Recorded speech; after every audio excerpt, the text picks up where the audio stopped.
Good evening. I'm Shaniqua Robinson, and here are some of the top stories we have for you tonight. Two major brush fires on St. Croix. A St. Thomas school teacher molests an 8-year-old girl, and an 18-year-old is shot in red brick. These stories and more are up next on News Channel 8.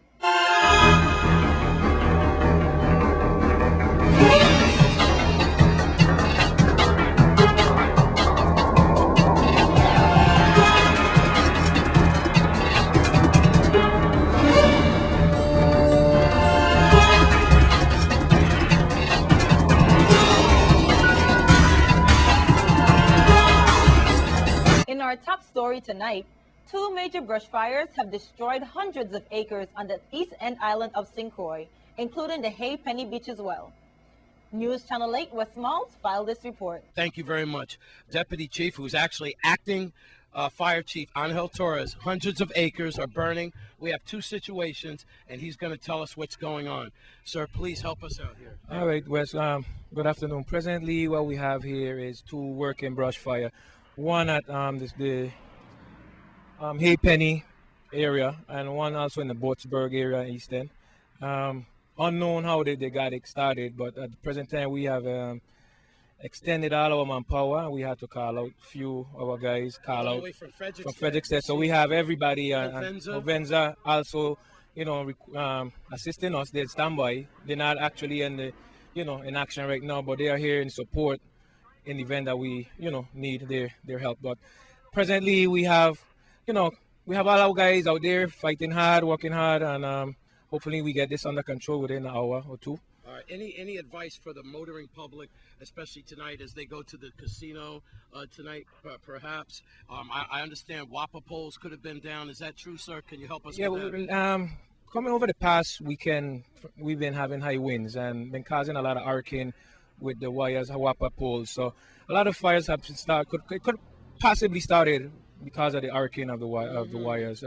We have like 5 pole fire late in the past 3 days. Like I say, it's undetermined at this present time. I want to speculate, but while I tell them WAPA is out here. WAPA is out here, and I like to advise the motorists that travel on the South Shore to Divi to do us a favor and traverse on the north side, so we don't go around the reef. So they won't impede, and stop us from doing our duties. Okay. Yes, sir.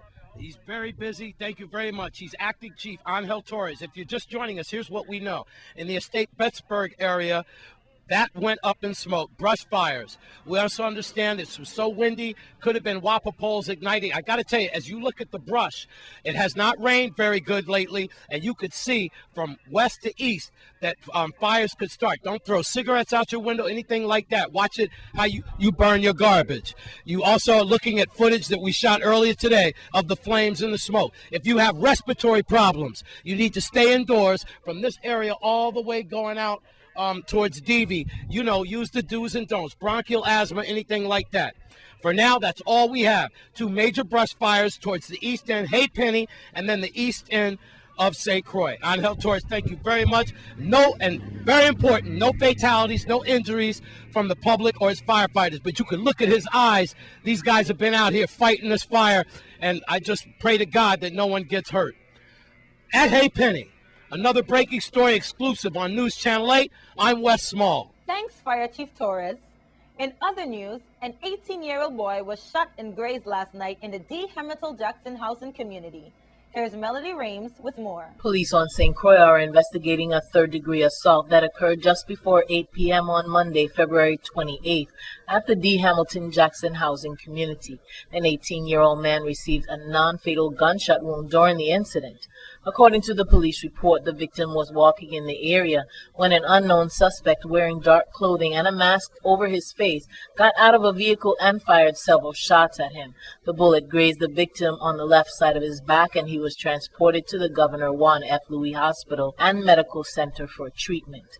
Anyone with any information on this case is urged to contact the Criminal Investigation Bureau detectives at 712-6077, 712-6037, or you can call Crime Stoppers USVI at 1-800-222-TIPS. Some sad news to report out of St. Thomas. A school teacher has sexually assaulted one of his students. On February 25th, 26-year-old Wendell Rollins took his 8-year-old second grade student and forced her to perform oral sex on him while the girl was under his desk. The girl did what she was told, and she said it was gross. Judge Alan Smith, believe it or not, released Rollins after reducing his bail from $86,000 to $50,000, and he is now on the streets. There will be a woman and girl empowerment conference coming up. Here's Wes with more. All right, we're in Barron Spot at the VI Domestic Violence, it's DVSAC. DVSAC. Yes, I'm here with Miss Lynn Spencer. She is the director. And we had Man Up, and now it's time for Women Up, Girls Up, Female Empowerment. And it's going to be when we're past at St. Thomas and UVI when it comes to St. Croix in a couple of weeks. Lynn, it's always a pleasure to talk to you, and I look at you as one of the soldiers in our community to fight against domestic violence and all, especially against children and our women in our territory. Yes, thank you very much. The Domestic Violence and Sexual Assault Council is going to be sponsoring Women and Girls on the Move. It's our time. And our conferences will be held, as you said, in St. Thomas on March the 26th and in St. Croix on March the 19th. We want women to come out, especially those between the ages of 16 and 35. We're very concerned about what's happening here in the territory, the amount of violence that's increasing. Every day you pick up the newspaper, you see something about domestic violence, you see something about sexual assault.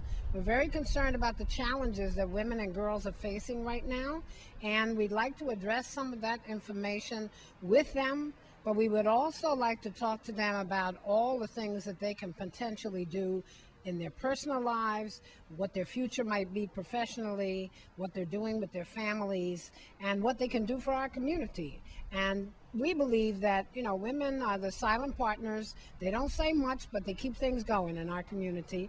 And we have to address the violence that's going on, and we have to address the violence that's being perpetrated against them. So we want to talk with them about that. Right, that's wonderful, and to have those conferences and to interact and to find out what are on people's minds and why they do have to go to that dangerous level and physically harm someone. I've always wondered that myself, and on a personal note, it seems as though male or female, almost everyone that I interact with, especially when you start knowing them and knowing their history, they've been abused. Yes. They've been abused before, or they've been hurt psychologically, and I never knew the impact until I started investigating these stories.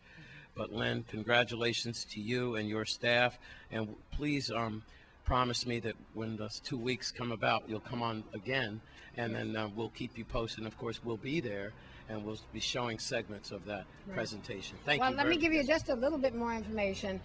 People can contact us at 719-0144. The conference will be from 8 to 4:15 on both days. We have an adult track and we have a teen track.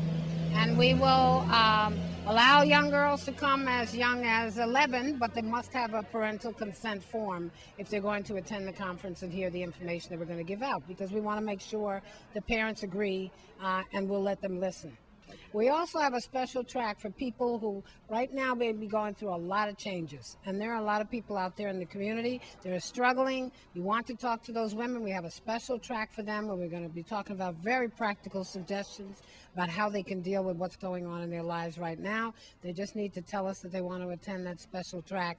It's a smaller number. It'll be kind of a closed environment where they'll get an opportunity to talk about what's happening with them and get some real answers as to how they can address it. Of course, the focus for us is always get help. Don't suffer alone. There are people out there that can help you, and we want more reliance on women helping women in the community, because there are an awful lot of good women out there who can help their sisters, and we want to talk about that sisterhood and keep it moving throughout our communities. Thank you very much, Ms. Lynn Spencer, Director of support. DVSAC. All right. From Barron Spot in front of their office at DVSAC, I'm Wes Small for News Channel 8. At least one St. Croix business is not happy with consumer and affairs. This story coming up next.